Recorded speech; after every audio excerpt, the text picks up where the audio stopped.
네, 오늘 말씀을 같이 좀 살펴보면서 요한계시록 이야기를 계속해서 좀 나눠보려고 합니다. 우리 계속 요한계시록 보고 있죠. 요한계시록 보고 있는데 이제 어려운 내용에 진입을 했어요. 1장부터 3장까지 이제 교회에 편지 보내는 것들과 편지를 쓴 이유, 경위, 그런 것들을 이야기를 했는데, 이제 4장부터는 교회에 보내는 편지도 다 끝났고요. 이제는 미래에 대한 이야기를 하기 시작해요. 그래서 예수님의 다시 오심에 대한 내용들을 담고 있습니다. 그래서 그 내용을 좀 살펴보려고 하고요. 이 시간에 그래서 어린 양께 경배해요 라는 제목으로 함께 말씀을 살펴볼 텐데 어떤 경배를 누구에게 하는 것을 이야기하는지를 좀 살펴보도록 하겠습니다. 넘겨주시면요. 자, 요한이 본 미래라고 되어 있어요. 사도 요한에 대해서는 요한계시록 들어갈 때 설명을 했으니까 일단 생략을 하고요.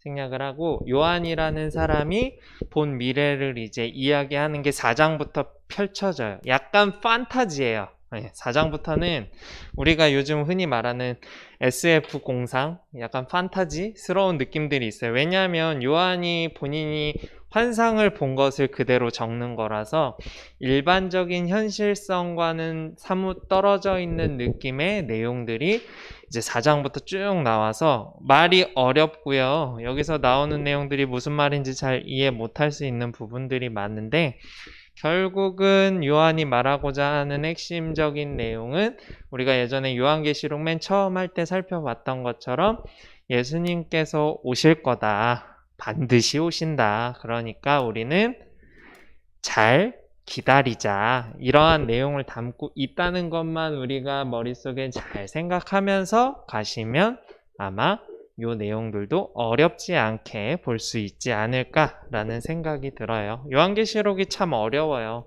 목사님도 어려워하고요.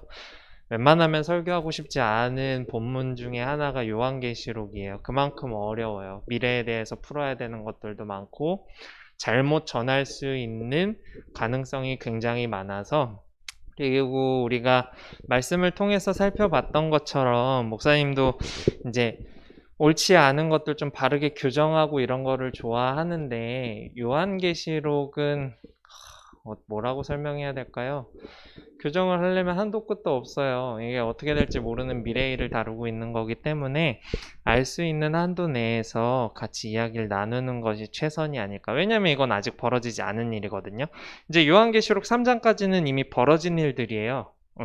과거에 있었던 일들이라서 쉽게 이야기할 수 있는데 이제 4장 이후에는 요한이 본 미래에 대한 환상, 예수님께서 오실 그날 그런 것들을 설명하기 때문에 아직 이루어지지 않은 내용들이 많아서 어려워요. 그리고 그 요한이 본 환상만이 전체가 다 그게 천국이다라고도 정의할 수도 없기 때문에 무엇이 맞는지 옳은지 이런 거는 우리가 죽은 후에 천국에 직접 가게 될 때나 알 수 있기 때문에 조심스러워요. 그래서 요한계시록이 좀 어렵지만 이 내용을 통해서 우리가 좀 살펴볼 것은 예수님이 반드시 오신다는 그 약속과 예수님이 오실 때 이 땅이 어떻게 되느냐 그 내용을 조금 살펴볼 수 있다는 거예요.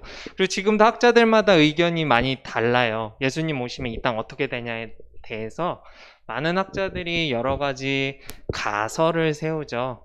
가설이라는 게 뭐예요? 정확한 설명이 아니라 자기가 생각했을 때 이럴 것 같다라는 추측성 설명이 가설이에요. 왜? 아직 일어나지 않기 때문에 가설을 세우는 거예요. 그래서 가설도 입장들이 너무 달라요. 그래서 이 땅이 어떻게 되냐는 결국 예수님이 오셔야만 명확히 알 수 있지 않을까라는 생각이 듭니다. 어쨌든 요한의 환상에 나타난 모든 피조물들이 예수님을 경배하고 찬양했어요. 요한이 환상을 봐요. 환상이라는 게 뭘까요? 일반적으로 우리가 보는 이 그냥 상태를 일상이라고 한다면 너는 일상생활 어떻게 보내? 라고 질문을 한다면 환상은 내가 그냥 일상에서 볼 수 없는 특별한 것을 보는 것을 이야기해요. 환이라는 말이 들어가는 단어들이 몇 개 있죠. 환청하면 뭐예요? 이상한 소리가 들리는 거죠. 남들은 안 들리는데 나는 환청이라고 환청 이런 게 있고 환각이라는 말도 있어요. 내 생태가 내가 뭘 하고 있는지도 기억을 못하는 뭐 이런 것들도 있고, 그래서 앞에 환이라는 말과 망이라는 말이 들어가면 뭔가 좀 정상이 아닌 것 같은, 앞에 망이라는 말은 망각, 망상 이런 것들과 환상, 환각 이런 것들이 다 일반적인 느낌으로 다가오지는 않아요. 어쨌든 이 환상 속에서 요한은 그 내용들을 그냥 머릿속으로만 그냥 그랬구나 라고 생각한 게 아니라 글로 써내요. 예, 그걸 써내요. 그걸 써내는데 그 내용을 보면은 생물들이 보좌에 앉으사, 약간 되게 존칭을 하죠. 생물들의 피조물이라는, 그냥 생물이라고 하면 그냥 생물인데 생물들이 보좌에 앉으사래요. 높이죠. 높임법이요. 높이사 세세토록 살아계시는 이에게, 세세토록이라는 말이 어렵지만 그냥 영원토록이라고 볼게요. 영원토록 살아계시는 이에게. 영원토록 살아계시는 이가 누굴까 생각해보면 예수님이죠. 죽음을 이기시고 부활하셔서 승천하셨으니까. 그래서 목사님이 이렇게 하늘색으로 칠해놓은 거는 다 예수님이에요. 예수님이 영광과 존귀와 감사를 돌릴 때 장로들이 보좌에 앉으시니, 보좌에 앉았다. 이것도 예수님이에요. 예수님 앞에 엎드려 세세토록 살아계시는 이에게 똑같은 얘기 반복하죠. 경배하고 보좌 앞에 드리며 이르되 라고 되어 있는데, 요한이 결국은 자신이 환상을 통해서 본 것은 예수님께 모든 피조물들, 살아있는 모든 것들, 그리고 장로들이래죠. 사람들도 있는 것 같아요. 이런 것들이 다 예수님을 경배하고 찬양한다. 이러한 모습을 자기가 봤다는 거예요. 요한이. 네, 그렇습니다. 다음 넘겨주시면요. 예수님이 계신 곳에 대한 이야기를 조금 해볼 건데, 요거는 아마 6학년 친구들 기억날까 모르겠네. 아마 4학년 때 설교했던 것 같은데, 우편이라는 말이 굉장히 중요해요. 성경에서는. 우편이 어느 쪽이에요? 왼쪽이 오른쪽이에요? 오른쪽이죠? 오른쪽이 중요한데 어떻게 설명해 줄까 하다가 그냥 이렇게 설명하기로 했어요. 자, 오른손 한번 들어볼래요? 오른손. 자, 한번 들어줘. 유아야. 은희야, 들어줘. 벌 쓰는 건 아니고 들어줘. 오른손 들었는데 한번 내려보세요. 왼손 한번 들어볼까요? 자, 내려주세요. 자, 손 한번 들어주세요. 누구만 손 드냐면 왼손잡이 있어요? 하울이랑? 2명 있네요. 2명 있고. 밥 먹을 때도 왼손으로 먹어요? 어때요? 밥 먹을 때 왼손으로 먹어요? 기억이 안 나요? 기억이 안 나? 뭐지? 이렇게 먹어요? 이렇게 먹어요? 한번 떠올려봐. 하울이는 어때? 왼손으로 먹어요? 밥은 또 오른손으로 먹어요? 그럼 연필이나 이런 거, 붓 이런 거 쓸 때는 왼손이에요? 그러니까 왼손잡이의 기준이 뭔지 물어보는 거예요. 왼손에 힘이 어느 정도 있는지를 궁금해가지고. 그래요? 어쨌든 보통 확률적으로 우리나라에서 왼손잡이는 5에서 10%라고 해요. 지금 여기서도 봐도 왼손잡이 거의 없죠. 지금 2명이라고 하는데 거의 뭐 10명 중에 한두 명 있을까 말까 해요. 왼손잡이들. 발도 마찬가지죠. 나 왼발잡이다. 있어요? 없어요? 이거 모르는구나. 축구를 하지 않는 이상 모르는구나. 그래요. 여자친구들은 잘 모를 수 있는데, 내가 공이나 뭘 차볼 때 느낌이 다를 거야. 한쪽은 더 세게 나가는데 한쪽은 힘이 없어요. 목사님은 왼발잡이거든요. 그래서 오른발은 힘이 하나도 없고 왼발이 힘이 더 세더라고. 그래서 이게 사람마다 다른데, 이 당시에는 오른손, 오른팔, 오른쪽 이 기준이 굉장히 중요해서 이 사람이 왼손잡이잖아요. 그러면 제 정상이 아니에요. 비정상으로 봤어요.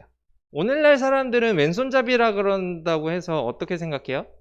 왼손인가 보다. 왼손이 더 잘 사용하기 편한가 보다 라고 생각하는데, 당시의 사람들은 왼손잡이라 그러면은 비판했어요. 너는 잘못 태어났어. 너는 왼손과 왼발이 더 잘 사용되는 걸 보니까 너는 상태가 안 좋은 것 같아. 이런 시선으로 바라봤어요. 우리 때랑 달라요. 그래서 당시에 무조건 누군가의 오른쪽에 있는 사람들이 더 중요하고 핵심적인 역할을 했고, 왼편 하면 꺼려 했어요.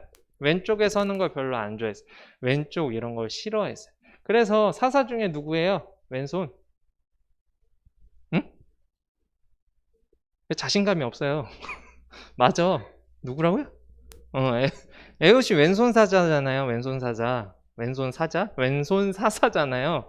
왼손을 쓴다고 해서 비판하고 사람들이 장난하고 약간 그렇게 했던 게 비아냥거렸던 이유가 정상이 아니라고. 우리가 지금 오늘날의 시대에선 이해할 수 없지만 당시의 시대에선 어쨌든 그랬는데, 그렇기 때문에 하나님 우편에 앉으셔야 돼요. 예수님은 우편이 중요한 역할을 하는 사람이고 중요한 역할을 하는 자리이기 때문에 오른쪽에 있으면은 되게 안 좋은 걸로 인식을 했기 때문에, 그래서 우리 친구들 나중에 성경 말씀 봤을 때 오른쪽에 뭐가 있고 왼쪽에 뭐가 있는지를 한번 자세히 살펴보세요. 그러면 왼쪽이 주로 안 좋은 것들이 있고요, 오른쪽 여기서 말하는 것처럼 우편이라는 단어 굉장히 많이 나오는데 우편에 있으면 굉장히 소중한 것들이다. 그래서 나중에 에스더도 우편에 앉아요. 사람들도 우편에 앉는 것들이 많이 나타나는데 그러한 이유 때문이다 라는 걸 알아놓으면 성경 읽기가 좀 수월할 거예요. 어쨌든 예수님은 부활하시고 승천하셔서 하나님 우편에 앉아 계셨어요.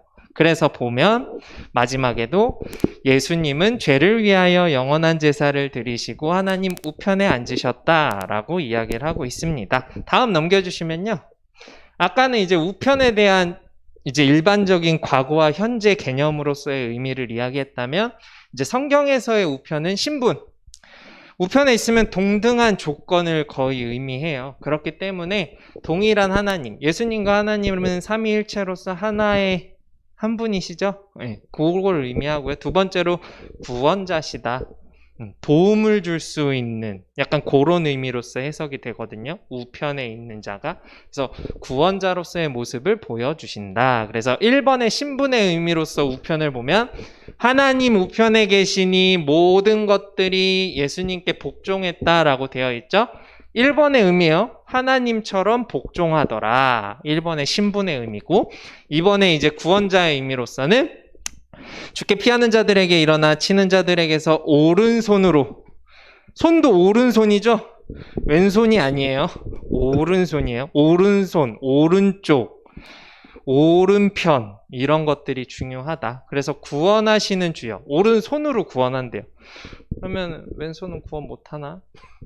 당시적 기준이에요. 오늘날로서 의미를 이상하게 번역해서 해석하시지 말라는 뜻이에요. 당시에는 왼쪽에 대해서 부정적인 입장들이었기 때문에 이렇게 썼고, 오늘날에 그렇게 말하면 안 되죠. 그러면 성경을 또 잘못 해석하게 돼.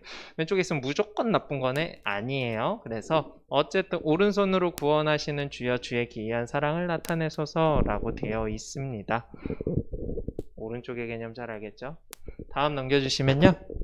예수님 덕분에 라고 되어 있는데, 예수님이 십자가에서 죽임을 당하심으로 우리가 용서와 영원한 생명 줄여서 영생, 영원히 산다, 영생을 얻게 되죠. 존귀하신 예수님은 모든 찬양과 영광과 감사를 받으실 분이라는 사실을 잊지 말아야 한다. 이게 결국은 요한계시록의 핵심이에요. 그냥 내용 그냥 읽어보다 보면 우리 친구들 막 졸리고 하품하고 이럴 수 있는데, 왜냐면 목사님도 읽기 어려워요. 계시록은 레위기급이에요. 레위기 읽기 되게 힘들거든요. 무슨 번제 제사 뭐 이런 얘기만 나와가지고 출애굽기까지 와 되게 재밌다. 창세기 출애굽기 읽다가 레위기 민수기 넘어가면 이제 포기하잖아요. 신약도 마찬가지예요. 마테마가 누가 요한 되게 재밌게 읽어요. 사도행전도 재밌어요. 읽다 보면. 근데 이제 로마서 이제 사도 바울이 쓴 글들 재밌어요. 근데 마지막에 계시록 보면 되게 답답해져요. 비슷하거든요. 그래서 이 내용에서의 핵심이 우리 초등부잖아요. 뭐 굳이 깊이 들어갈 필요는 없고, 요한계시록 4장을 통해서는 결국은 하나님을 찬양하고 예수님께서 하나님과 같으신 분이시라는 사실을 잊지 말자라는 것을 이야기합니다. 이 정도는 이제 이해하겠죠? 목사님이 되도록 쉽게 설명을 해봤어요. 자, 이제 마치려고 해요. 다음 보여주시면. 결론이에요. 오늘 결론이 빨리 났는데, 예수님이 다시 오시면 모든 민족과 모든 방언과 모든 나라, 모든 언어가 하나님을 경배하게 될 것이다 라고 되어 있는데, 창세기에서 보면 바벨 사건으로 인해서 원래는 하나의 언어를 썼고 같이 살았던 사람들이 어떻게 돼요? 언어가 이제 여러 가지로 나뉘면서 흩어지죠. ht어지게 되고 언어들이 생겨나기도 하고 계속해서 언어들이 어쨌든 하나의 언어가 아니라 여러 언어들을 쓰다 보니까 이 언어 속에서도 또 다른 것들이 좀 어려운 말로 파생되어지면서 언어가 또 언어를 낳고 우리나라 말도 어떻게 온 거예요? 중국어에서 왔죠. 중국어에서 이렇게 따서 하나씩 하나씩 빼서 일본어도 마찬가지죠. 중국어에서 왔어요. 그래서 우리나라 말이나 일본어나 비슷한 단어가 생각보다 많아요. 자세히 한번 영어나 뭐 일본어나 다양하게 공부해보면 비슷한 언어들이 많아요. 영국식 언어, 뭐 영어, 뭐 미국식 영어 조금씩 다르고 뭐 독일어 이런 것들도 영어를 잘하면 독일어 같은 것도 쉽게 배운대요. 조금씩 다르긴 한데 다 비슷한 구조로 되어 있어서 그렇습니다. 어쨌든 간에 우리나라 말이 좀 어렵다고 하죠. 세상에서 제일 어려운 말 한 두세 가지 뽑아보면 아랍어랑 한국어래요. 그렇게 어렵다더라고. 아랍어는 목사님도 몰라서 잘 모르겠는데 그렇다고 합니다. 히브리어도 어려운 것 같아요. 목사님이 히브리어를 해보니까 한 단어의 의미가 너무 많아요. 뭐라는지를 잘 모르겠어요. 그러니까 해석이 안 돼요. 그래서 히브리어도 좀 어려운 것 같아요. 이미 안 써서 히브리어는 뭐 성경 구약 학자들이나 쓰지 일반적으로는 쓰지 않는 언어라서 크게 의미는 없는 것 같아요. 유대인들만 쓰거든요. 어쨌든 그렇습니다. 그래서 우리가 잊지 말아야 할 것은 예수님이 다시 오시면 하늘과 땅의 모든 사람들과 피조물들이 예수님을 경배한다는 것과 이렇게 흩어져 있는 언어들이 다 하나가 된다는 거예요. 흩으신 분도 하나님이시고 다시 합치실 분도 하나님이시다라는 것을 이야기하고 있습니다.